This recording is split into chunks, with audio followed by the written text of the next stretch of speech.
Yan ang sinasabi nilang reward. Walang reward yan. Hindi ako magbibigay ng reward.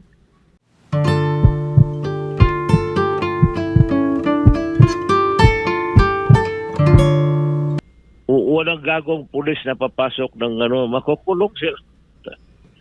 Why would they accept that kind of agreement when it will later on bring their downfall? Magpayagan sila, bigyan mo ng pera, operational funds. Pagkatapos, from time to time, tanungin ko sila, tapos na ba? Sir, medyo kulang pa because yung iba nagpunta ng Cebu, yung iba sumibat sa Zamboanga. We have to do more follow-ups. Sabi ko, dagdagan ko yan. Yan ang sinasabi nilang reward. Walang reward yan. Hindi ako magbibigay ng reward.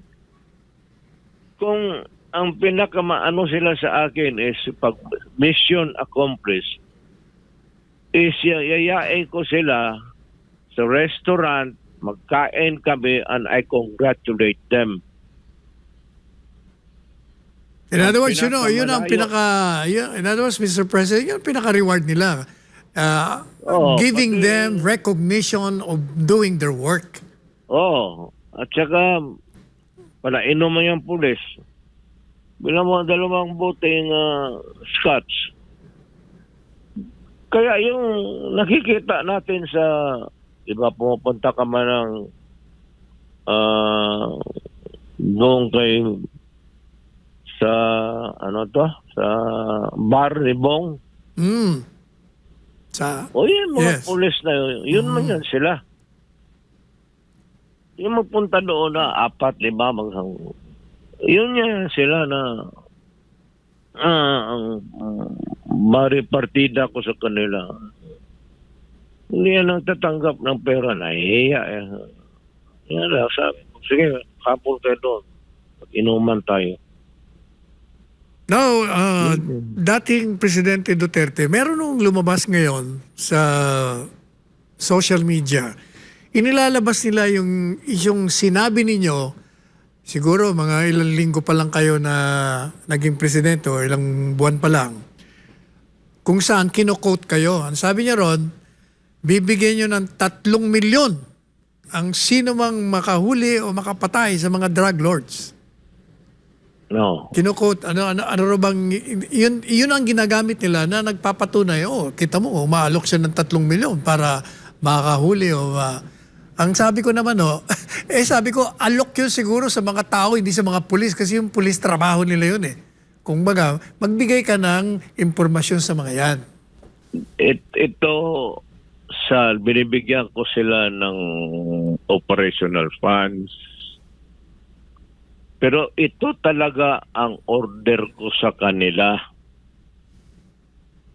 Nagtuturo ako ng criminal law, pati criminal procedure sa Police Academy dito. Go out and hunt for them. This is a recorded history na ito, pabalik-balik na ito. You can, as a matter of fact, you can replay it and replay it again. Fixture na ito. Hanapin mo at arestuhin ninyo kung saan ninyo. Bring them to me.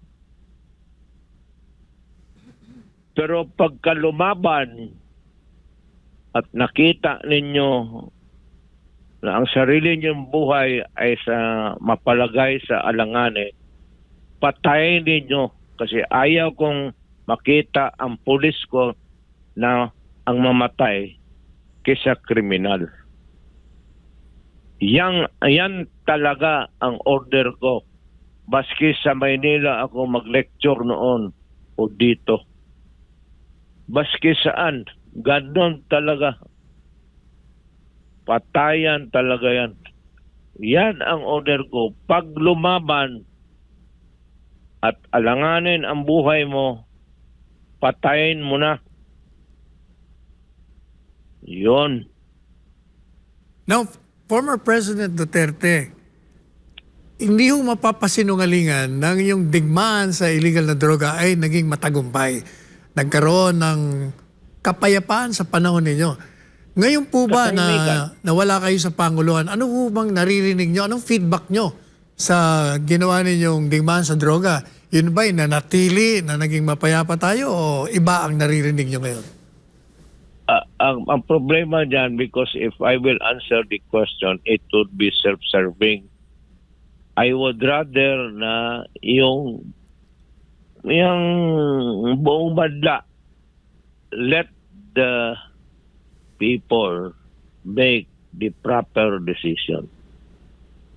Ngayon, kung sabihin ng tao na hindi ako nakatulong sa ginawa ko, then I am willing to step down from public office permanently. Kung wala namang silbi yung ginawa ko at yung lahat na namatay at gumana naman yung there was a time na maski saan ka magpunta dito sa Pilipinas, wala namang gumagalaw sa iyo. Kasi nga, wala na yung mga gago. Pero hindi ko sinasabi na sinadya ko pinatay. Kung sabi ko nga sa mga sundalo, give them the chance to fight